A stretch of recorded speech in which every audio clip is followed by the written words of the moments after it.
बिस्मिल्लाहिर्रहमानिर्रहीम। लाखों दरूद पाक हज़रत मोहम्मद सल्लल्लाहु अलैहि वसल्लम और आप सल्लल्लाहु अलैहि वसल्लम की आल पर। अस्सलामु अलैकुम। मेरा नाम इफ्तिखार अहमद है और आप मेरा यूट्यूब चैनल नॉलेज देख रहे हैं। कल एक वीडियो बनाई सी थालर से डॉलर तक, डॉलर कहानी, आज उसका दूसरा हिस्सा।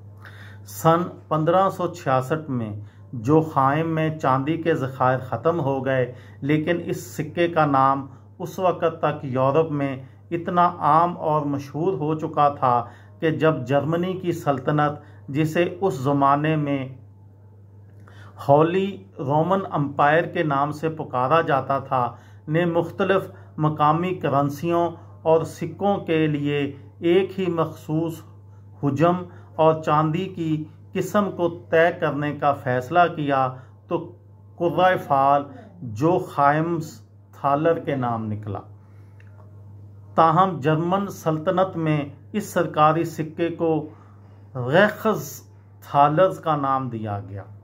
यूरोप के दीगर हुक्मरानों ने भी जर्मन सल्तनत की नकाली में सिक्कों का पैमाना तय करना शुरू किया, जिन्हें मुख्तलिफ ज़बानों में मुख्तलिफ नाम दिए गए। डेनमार्क, नॉर्वे, स्वीडन में थालर्स का नाम डालीज पड़ गया, जबकि आइसलैंड में ये डालोज हो गया।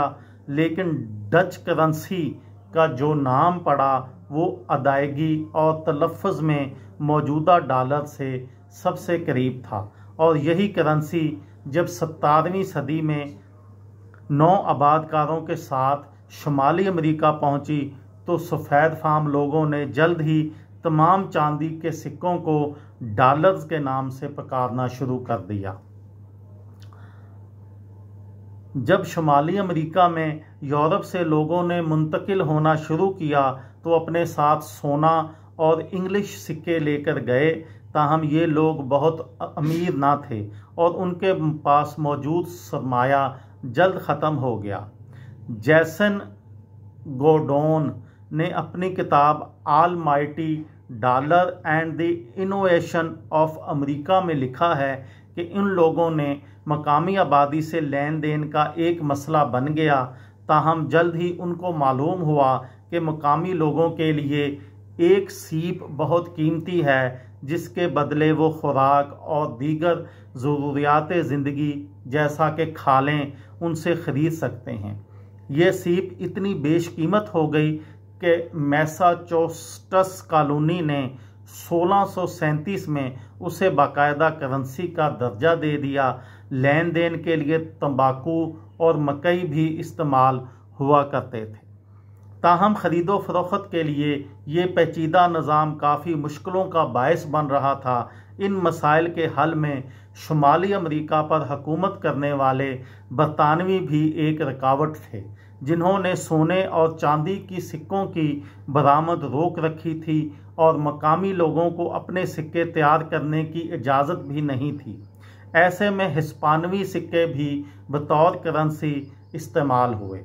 बरतानिया का यही रवैया बाद में टैक्सों के नफाज समेत शुमाली अमेरिका में बगावत और अलहदगी की वजह बना, और 1783 में अमेरिकी कॉलोनियों ने बरतानिया को शिकस्त देकर आज़ादी हासिल कर ली।